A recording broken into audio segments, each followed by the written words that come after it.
Hello guys, നമ്മുടെ big boss ഏകദേശം തീരാറായല്ലോ.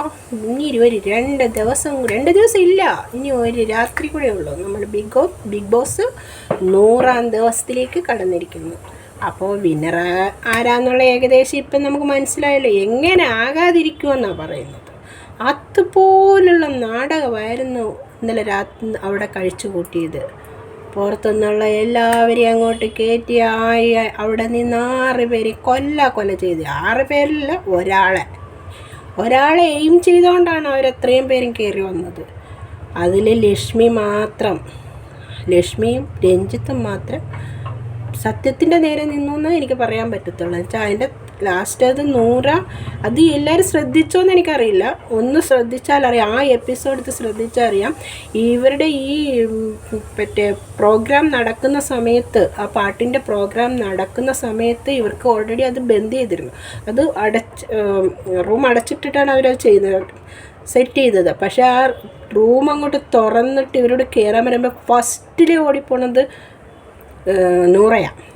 ആരും ശ്രദ്ധിച്ചിട്ടുണ്ടോ എന്നറിഞ്ഞില്ല. പക്ഷെ അത് റിപ്പീറ്റ് അടിച്ച് നോക്കിയാൽ കാണാം. 100 പെട്ടെന്ന് ഓടി, എല്ലാവരിലും കവർ ചെയ്ത് സ്പീഡിലോടി അകത്തിന്ന് ആ പേപ്പർ എടുത്തുകൊണ്ട് പുറത്തേക്ക് പോകുന്നത് സീൻ പിന്നീട് ഓരോ യൂട്യൂബ് ചാനലിൽ വരുന്നുണ്ട്, പുറത്തോട്ട് എടുത്തുകൊണ്ട്. പക്ഷെ പോകുന്ന സീനും കൂടെ കാണിക്കുന്നുണ്ട്. അത് പ്രേക്ഷകർ ശ്രദ്ധിച്ചോ എന്ന് എനിക്കറിയില്ല. പക്ഷേ ഇത്തിരി ചീപ്പായിട്ടുള്ള കളി എന്തിനാണ് ഇവർ കളിക്കുന്നേ? ശരിയാണ്. ഒരു കൂട്ടർ ഒരു ഫോൺ നമ്പർ ഇപ്പുറത്തെ കയ്യിലുണ്ട്, തീർച്ചയായിട്ടും അപ്പുറത്തെ ഫോൺ നമ്പർ കൊടുത്തിരിക്കുന്നത്. എന്തായാലും ഒരു PR-ൻ്റെ നമ്പർ. ഇന്നത്തെ കാലത്ത് ആർക്കും അവനവൻ്റെ നമ്പർ പോലും കാണാപ്പാടം പഠിക്കാൻ പറ്റാത്തൊരവസ്ഥയിലോട്ടാണ് പോണത്. ആ സ്ഥാനത്താണ് വല്ലവൻ്റെയൊക്കെ നമ്പർ ഓർത്ത് വെച്ച് എഴുതി കൊടുത്തെന്നൊക്കെ അതും പോട്ടെ. ഈ ഒരു 2 ദിവസം അല്ല, ഒരു ദിവസം മുമ്പ് ഇവരെല്ലാവരും കൂടി ഈ ശൈത്യം എന്ന് പറഞ്ഞോളും അവളുടെ പേര് സരിത എന്ന് പറഞ്ഞാൽ എല്ലാ അവളുമാരും കൂടെ ഒന്നിച്ച് ഇരുന്ന് അവിടുന്ന് അനുവിനെ കൊല്ല ചെയ്തുകൊണ്ട് വർത്തമാനം പറയുന്നതൊക്കെ നമുക്ക് കേൾക്കാം. ഉള്ള പരദൂഷണം മൊത്തം പറയും. ആ ടൈമിലാണേലും ഇവളുമാർക്ക് പറഞ്ഞു ഓർത്തെങ്കിലും പറയിപ്പിക്കരുത്. അതിൽ നീ ഇപ്പോൾ അത് പറ. അക്ബർ പറയുന്നുണ്ട് നീ എന്താണെന്ന് വെച്ചാൽ പറയണമെന്ന്. പക്ഷെ എന്നിട്ടും അതിൽ ആ സമയത്തൊന്നും വേണ്ടിയില്ല. അവളെ എവിറ്റായി പോകാൻ നോക്കിയിട്ടിട്ട് ഒരു ബോംബിട്ടിട്ട് പോയേച്ച്. അത് തന്നെ പേടിയല്ലേ? അത് തന്നെ പേടിച്ചു തൂറി എന്ന് പറയുന്നതിന് എന്നാ പറയാൻ? ഇതിനൊക്കെ എന്താ പറയണ്ട? അവൾ ഇട്ടിട്ട് പോയി. പക്ഷെ അത് ആരെ ബാധിച്ച്? അവളെ ചിന്തിച്ചില്ലേ ഇത് ആരെ ബാധിക്കുമെന്ന്? അവിടെ കൂടെ എണ്ണത്തിനെ തന്നെ ബാധിച്ചില്ലേ ഇത്? എന്നുവെച്ചാൽ സത്യം തെളിയേണ്ടി വന്നില്ലേ? സത്യം തെളിയിക്കേണ്ടി വന്നില്ലേ? അപ്പം ആരവിടെ ഇതായി? 100 ഇല്ലെങ്കിൽ ആതിരയുടെ വോട്ട് കൂടെ കയറി 100 ഒരുവിധം നല്ല പൊസിഷനിൽ എത്തിപ്പോയേനെ. ടോപ്പ് 5-ൽ 100 കയറിയേനെ. പക്ഷെ എന്തുകൊണ്ട്? ഒരുത്തി ചെയ്ത പണിയാണ് 100 ഇറങ്ങേണ്ടി വന്നത്.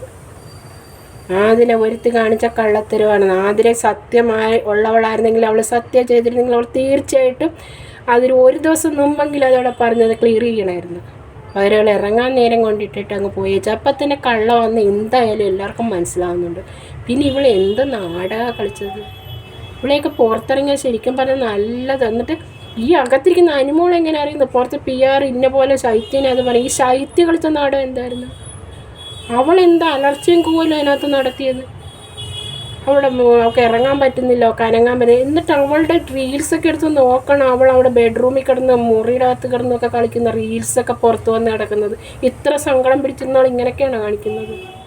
എന്ത് കള്ളത്തിരവന്മാരൊക്കെ കാണിച്ചു കൂട്ടുന്നത്? വേറും വൃത്തികെട്ട പെൺപിള്ളേർ. ഒരു സ്റ്റാൻഡേർഡ് വേണ്ട പെൺപിള്ളേരാകുമ്പോൾ. ഒരു പെങ്കൊച്ച് ജയിക്കുന്നെന്ന് കാണുമ്പോൾ ഇത്രയും കുശുമ്പ് വരുത്തണം. പെണ്ണുങ്ങൾക്ക് കുശുമ്പ് ഉണ്ടെന്ന് കേട്ടിട്ടുണ്ട്. പക്ഷേ ഇത്രയും കുശുമ്പുള്ളത് ആദ്യമായിട്ട് കാണും. എന്തായാലും എല്ലാം കൂടെ ഒന്നിച്ച് വെച്ചാൽ ഒരു പെണ്ണ് വിൻ ചെയ്യുമെന്ന് മനസ്സിലായപ്പോൾ എല്ലാവരും ഒന്നിച്ച് നിന്ന് അവളെ ആക്രമിക്കുന്നത് ആദ്യമായിട്ട് കണ്ടത്. അപ്പോൾ ആരോപിക്കും കേട്ടോ. ഭയങ്കരം. എന്ത് കരഞ്ഞ് കൂവി ചത്ത് വരെ കാണിച്ചു തരാം എന്ന് പറഞ്ഞിട്ടും ബിഗ് ബോസ് അനങ്ങുന്നില്ല. എന്തെങ്കിലും ഒന്ന് സംഭവിച്ചാലോ ഈ അനുമുഖ വട്ടമുണ്ട്. ഇതുപോലുള്ള കുറേ സാധനത്തിനൊക്കെ വേണ്ടിയിട്ട് ആത്മഹത്യ ചെയ്യാൻ പോകണമെന്ന്.